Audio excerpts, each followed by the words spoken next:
Let's take a look at interpreting rate graphs. This is lesson 3 for unit 4. When will you teach this lesson? Let's take a look at the big picture to find out.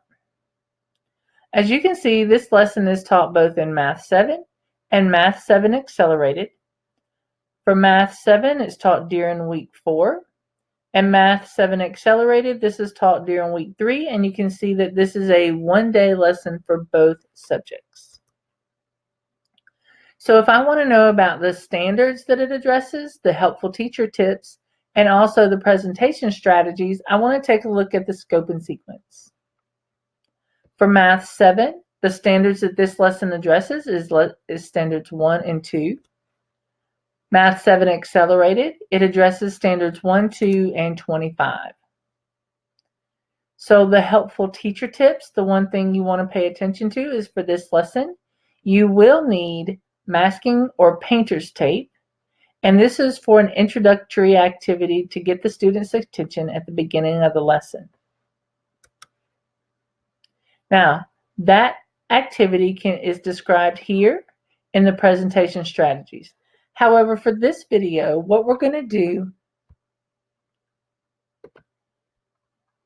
is we're going to focus on the problem that I feel students would have the most struggle with, if they have any at all, with this lesson. Okay, so we're going to take a look at number 7. What I've done is I've screenshotted the graph from the first page and then the problem number 7. Now, at what time is Anne driving 35 miles an hour? Now, the one thing that you have to pay attention to with this lesson is that now we're comparing speed and time. In the previous lessons, we've always done distance and time, so that will be new for this lesson. Okay, so if I want to focus on when did Anne drive 35 miles an hour, the first thing I can do to help me with that is to draw a horizontal line that goes across from 35 miles an hour, and you can see it actually intersects my graph at 2 separate points.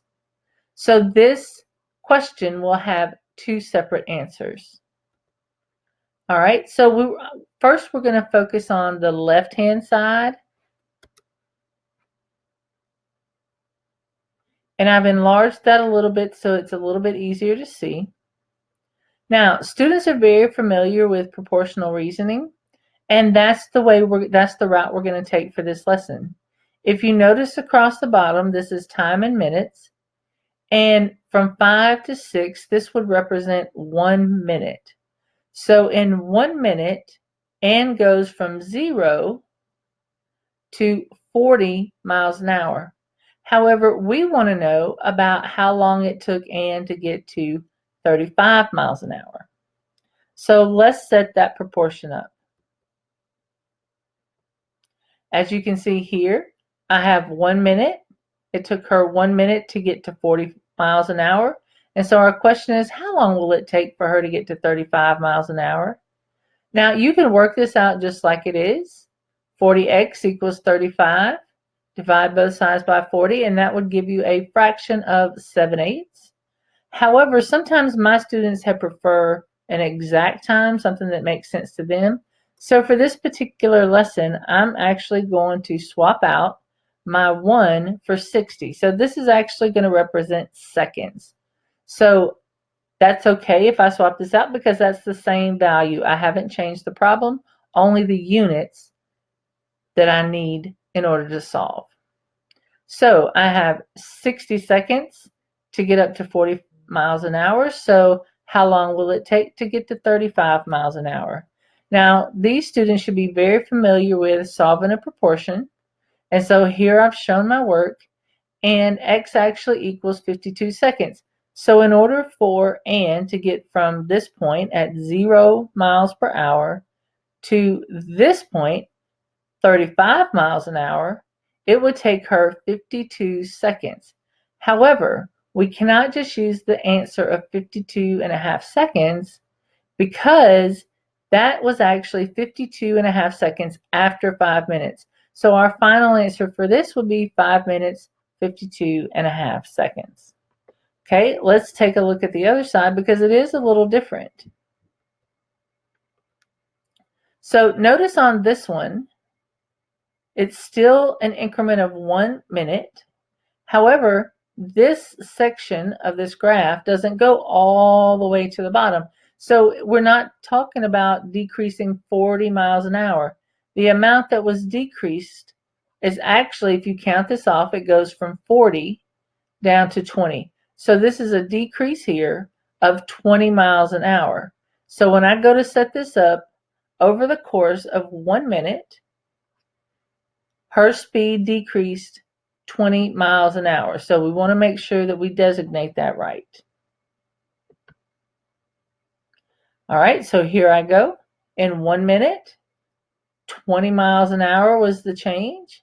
But I want to know, how long did it take for 5? Now you might be thinking, well, 5, I thought we were talking about 35.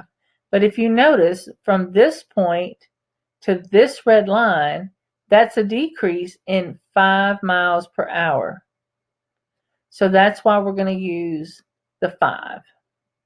So if it took her 1 minute to decrease 20 miles per hour, how long did it take her to decrease 5 miles an hour? Okay, once again, what I'd like to do is go ahead and swap out that 1 for 60. And then I've shown my work here. When I do my cross products, I end up with 15 seconds. But remember, 15 seconds is not my final answer. I have to add that to the 8. So at 8 minutes and 15 seconds, Anne was also at 35 miles an hour. Okay, you want to pause the video here, work through the lesson, and then resume the video so you can check your work.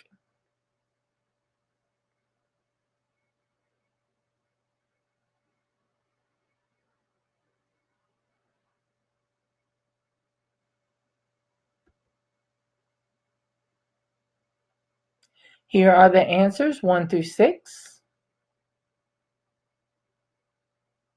And you can press pause if you like. And here are the answers for 8 through 13, keeping in mind that we did 7 in the video.